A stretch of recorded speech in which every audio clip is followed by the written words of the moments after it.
Hello everyone, welcome back to my channel to our new blog viewers. আমি আজকে আবার সকাল সকাল কিন্তু অফিসে যাওয়ার উদ্দেশ্যে রওনা দিয়েছিলাম, কিন্তু কোনোভাবেই কিন্তু সকাল সকাল অফিসে পৌঁছানো সম্ভব না, কারণ দেখতেই পাচ্ছেন কি পরিমাণে যানজট লেগে আছে।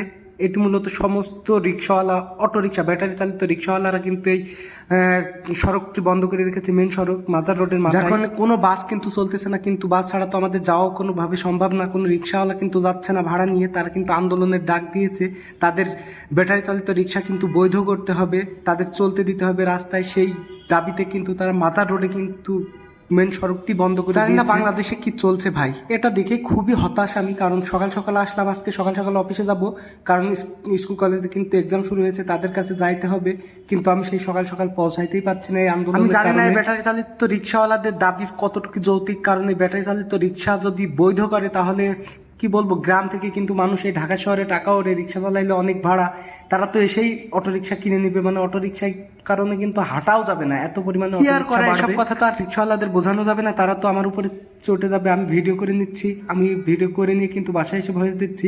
দেখতে পাচ্ছেন তারা কিন্তু স্লোগানে কিন্তু মুখরিত। এখন বাংলাদেশে যেন পথে একটা দাবি দাবা নিয়ে কিন্তু সবাই নেমে যাচ্ছে। যে কোনো কর্মক্ষেত্রেই কিন্তু দাবি দাবা পূরণের আশায় কিন্তু তারা যে কোনো আন্দোলন করছে, সড়ক বন্ধ করছে, ভোগান্তিতে পড়তে হচ্ছে আমাদের মতো সাধারণ করবি কর ভাই, একটা রোড ছেড়ে দে ভাই। আমার মতো মানুষ তারা অফিসে যাইতে হবে, কি করে যাব বলেন? এই অফিসে না যাইতে পারলে তো প্রচুর ঝামেলায় পড়ে যাব। তারপরেও দেখেন আমি একটু দাঁড়িয়ে যাইতে যখন পাচ্ছি না তখন তো ভিডিও করে নিব। দেখতে পাচ্ছেন স্লোগানের লিড দিচ্ছে যে ভাইটি, সে ভাইটিকে আমি জানি না, সেও কি রিক্সাওয়ালা, সে কিসের লিড দিচ্ছে, তার উদ্দেশ্যটা কি, আমি কোনো কিছুই বুঝতে পারছিলাম না। আমি শুধু চেয়ে দেখছিলাম, তার ভিডিও নিচ্ছিলাম, সে কিন্তু লিড দিচ্ছে কালো গেঞ্জি গায়ে। দেখতে আমি জানি না রিক্সাওয়ালাদের আড়ালে অন্য কিছু লুকাই আছে কিনা, থাকতেও পারে। যাই হোক, আমি ওইসব রাজনৈতিক কথাবার্তা না বলি। আপনারা দেখতে পাচ্ছেন রিক্সাওয়ালা, প্রতিটা রিক্সাওয়ালা কিন্তু একটাই দাবি, আমাদের অটো রিক্সা চলতে দিতে হবে, ব্যাটারি চালিত রিক্সা আমাদের চালাইতে দিতে হবে। কিন্তু হেমায়তপুর ধরেছে জাম, এদিকে কিন্তু টেকনিক্যাল পার হয়েছে, খুব একটা বেশি দূর যায় না। জানি না এই ভোগান্তি কত দূর পর্যন্ত পৌঁছাবে, শেষমেশ মনে হচ্ছে হেঁটে যাওয়া লাগবে, কারণ মাজার রোড থেকে কিন্তু মোহাম্মদপুর বেশ কিছু দূর।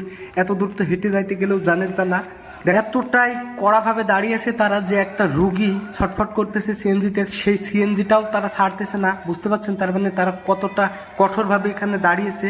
জানি না তারা এই আন্দোলন কতক্ষণ পর্যন্ত চালাবে, আমি আর কতক্ষণ দাঁড়িয়ে থাকবো সেটাই এখন দেখার বিষয়। আমি কিন্তু দাঁড়িয়ে থাকতে থাকতে বোর হয়ে যাচ্ছিলাম, কি আর করা, শেষমেশ কিন্তু হাঁটা ধরতে হবে মনে হচ্ছে। আর কোনো পথ কিন্তু খোলা নাই, দেখতে পাচ্ছেন কত দূর পর্যন্ত জ্যাম বেঁধে আছে, আমার আর কোনো পথ খোলা নাই, হেঁটে যাওয়া। আমি একা যাবো না, আমার সাথে আমার এক ছোট ভাই নাইম আছে, সেও কিন্তু ভিডিও করে নিচ্ছে, ওরও কিন্তু অফিস ফার্ম গেট, ও কিন্তু যাবে আমার সাথে, আমি কলেজ গেট পর্যন্ত যাব। দুই ভাই কিন্তু গল্পে গল্পে কিন্তু চলে যাইতে পারবো। আমি ওকে বলছিলাম না হয় হেঁটে যাই, ও কিন্তু রাজি হচ্ছিল না। শেষমেশ কিচ্ছু না করে কিন্তু হাঁটা শুরু করলাম। আমরা হাঁটতে হাঁটতে কিন্তু অনেকেই যাচ্ছে, আমাদের মতো কিন্তু অনেকেও পথচারী কিন্তু হাঁটা শুরু করেছে, কারণ পুরো গাড়িটা বন্ধ, দেখতে পাচ্ছেন পুরোটা জ্যাম। যাই হোক, অবশেষে কিন্তু কষ্ট মষ্ট করে হেঁটে হলেও তো আমি অফিসের উদ্দেশ্যে রওনা দিয়ে কিন্তু চলে এসেছি।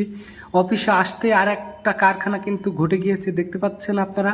আমার অফিসের নিচেই কিন্তু একটা মুরব্বী লোক, তাকে কিন্তু বেঁধে রাখা হয়েছে। মুরব্বী মানুষ ভাই, দেখে কিন্তু খারাপ লাগছিল, কিন্তু চোরে সাপোর্ট করা যাবে না, ইসলামে কিন্তু এটা নেই, চোরকে শাস্তি দিতে হবে। পান্ডায় চাকরি করা এক ভাইয়ের কিন্তু সাইকেল কিন্তু চুরি করে নিয়ে প্রায় চলে গেছিল, দাবড়িয়ে ধরেছে, ধরে নিয়ে কিন্তু তাকে চোর, সাইকেল চোর বলে কিন্তু গলায় একটি ব্যানার দিয়ে দিয়েছে, দিয়ে কিন্তু তাকে বেঁধে রাখা হয়েছে এবং চুল টাক করার প্রসেস করতেছে ছোট ভাইরা। মুরব্বী মানুষ দেখে কষ্টও লাগছে, আবার কিন্তু ভালোও লাগছে, কারণ চুরি কেন করবে, তাই না?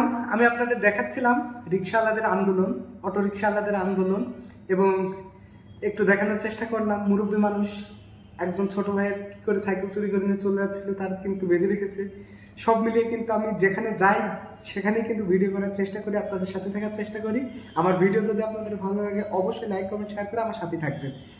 আজকের মতো এখানেই বিদায় নিচ্ছি, আবার নতুন কোনো ভিডিও নিয়ে হাজির হবো। ততক্ষণ পর্যন্ত ভালো থাকুন, সুস্থ থাকুন, আমার জন্য দোয়া করুন। আসসালামু আলাইকুম।